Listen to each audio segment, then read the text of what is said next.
بسم اللہ الرحمن الرحیم. السلام علیکم. جی اٹھا پاکستان میں نصرت حارث ٹیم آپ کو خوش آمدید کہتے ہیں. ہمیشہ کی طرح بہت ساری سوچیں اور آپ دیکھیے کہ آپ کے ساتھ پروگرام میں ہم 11 بجے تک ہوتے ہیں اور 11 بجے کے بعد ظاہر ہے ہماری مختلف پلاننگز شروع ہو جاتی ہیں اور وہ سب بھی آپ لوگوں کے لیے ہوتی ہے. So all the time we are thinking about you. ہر وقت جب ہماری آپس میں بات ہوتی ہے ٹیم کی تو وہ بھی آپ ہی کے لیے ہوتی ہے کیونکہ ہمیں آپ ہی کے لیے ساری چیزیں ڈیزائن کرنی ہوتی ہیں. سو آپ ہمارے ذہن میں ہر وقت رہتے ہی ہیں. اب ہم لوگ آپ کے ذہن میں کتنا رہتے ہیں یہ ہمیں پتہ نہیں ہے, لیکن اچھا یہ ہے اور مجھے لگتا ہے کہ سب سے خوبصورت تحفہ یہ ہے کسی کا بھی کسی کے لیے کہ وہ اس کو دعا میں یاد رکھے. اگر دعا کے وقت ہم آپ کو کبھی یاد آ جائیں اور آپ ہمارے لیے دعا کر دیں تو اس سے بہترین تحفہ ہمارے لیے کوئی نہیں.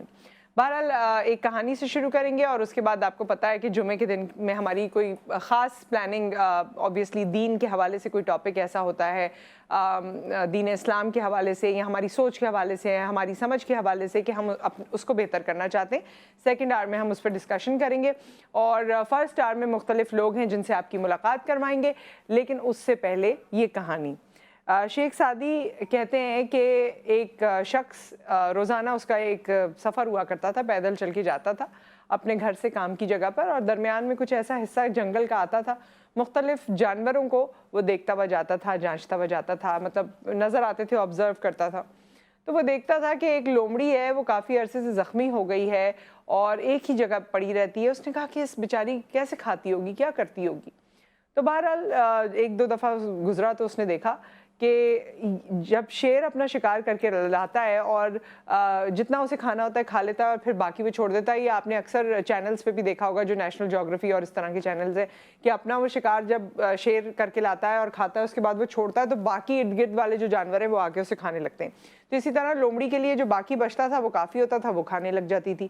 یہ اس نے کئی بار ایسا دیکھا. اس کے دل میں خیال آیا کہ دیکھو یہ لومڑی مجبور ہے, نہیں اٹھ سکتی, نہیں جا سکتی, لیکن اللہ تعالیٰ رزق دینے والا ہے, جہاں بیٹھی ہے وہیں پر ہی رزق آ رہا ہے اس کا. تو میں بھی کیوں نہ ایسا کر لوں. مجھے اتنی دور جانا پڑتا ہے پیدل اپنے گھر سے لے کر کام پر, اگر میں بھی اپنی جگہ بیٹھا رہوں تو رزق تو میرے پاس پہنچ ہی جائے گا. اس نے سوچا میں بھی یہی کرتا ہوں. اس نے اپنے کام کی جگہ پر جانا چھوڑ دیا, اپنے گھر بیٹھا رہا, انتظار کرتا رہا, اب کچھ آئے گا, تب کچھ آئے گا, یہ ہوگا, وہ ہوگا. اتنے دن گزار دیے کہ اس کی طبیعت میں کمزوری آ گئی. اور پھر اس کو کہیں سے آواز آئی کہ اے بندے, وہ جو لومڑی جس کو دیکھ کر تو نے یہ سارا سوچا ہے اور یہ ایک ڈرامہ رچا ہے, وہ لاچار تھی, اس کو مدد کی طلب تھی, مدد کی طلبگار تھی. اور جو شیر ہے وہ اللہ نے اس کو اتنی جان دی, اتنا پاور دیا کہ وہ مدد کرنے والا بن گیا.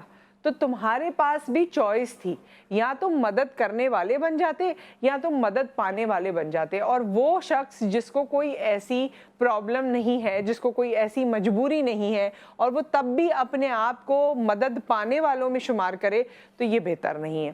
اچھا یہی ہے, یعنی اس کہانی کا مفہوم یہی ہے کہ اگر ہم میں سے اکثر لوگ یہ سوچتے ہیں کہ جی فلاں کو تو مل رہا ہے, اس کو مل رہا ہے, ایسے مل رہا ہے. آج کل سیلاب کے حوالے سے بھی سیلاب زدگان امداد آتی ہے, ارد گرد والے سوچتے ہیں چلو ہم بھی لے لیں. سو آپ لے سکتے ہیں, لیکن آپ کن لوگوں میں اپنا شمار کرتے ہیں.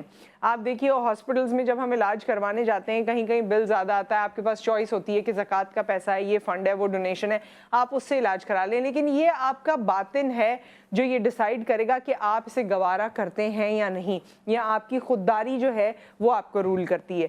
تو بات یہی ہے کہ ہم لوگوں کو دیکھ کر اور یہ چیزیں سمجھ جاتے ہیں کہ جی یہ اسی طرح سے ہوگا. بے شک رزق پہنچانے والی ذات جو ہے وہ اللہ تعالیٰ کی ہے, اور بے شک وہی ہر چیز پہ قادر ہے, اور کیس ٹو کیس ویریشنز ہو سکتی ہیں.